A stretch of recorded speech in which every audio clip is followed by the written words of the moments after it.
नमस्कार मंडळी, मी दिलीप शोटणे. आज मी उभा आहे कृष्णा आणि पंचगंगा या दोन्ही नद्यांच्या संगमावरती मी उभा आहे. आता जो आहे तो नरसिंहवाडीचा हा प्रसिद्ध असा घाट आहे. माझ्या पाठीमागे तुम्ही पाहता इथं दत्त देवस्थानाची इथं मंदिर दिसतंय आपल्याला. या ठिकाणी भक्तांची मोठी रांग आहे. आज गुरुवारचा वार आहे आणि त्यामुळे गुरुवार, शनिवार आणि पौर्णिमा या दिवशी इथं भक्तांची गर्दी असते. या ठिकाणी आपल्याला दिसतो तो हा दत्त देवस्थानाचा हा सुंदर असा घाट आपल्याला दिसतोय.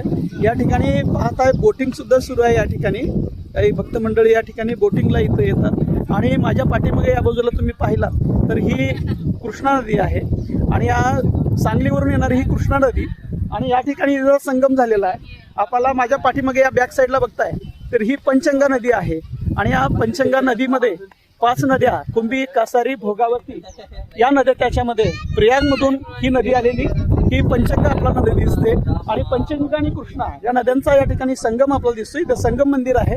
या ठिकाणी काही धार्मिक विधी करण्यासाठी या ठिकाणी काही मंडळी आलेले आहेत आणि माझ्या समोर तिथं जो पाहताय तुम्ही हा कुरुंदवाडचा संस्थानकालीन असा घाट आहे आणि या घाटावरती अनेक मराठी, हिंदी सिनेमांचं या ठिकाणी चित्रीकरण झालेलं आपल्याला दिसून येतं.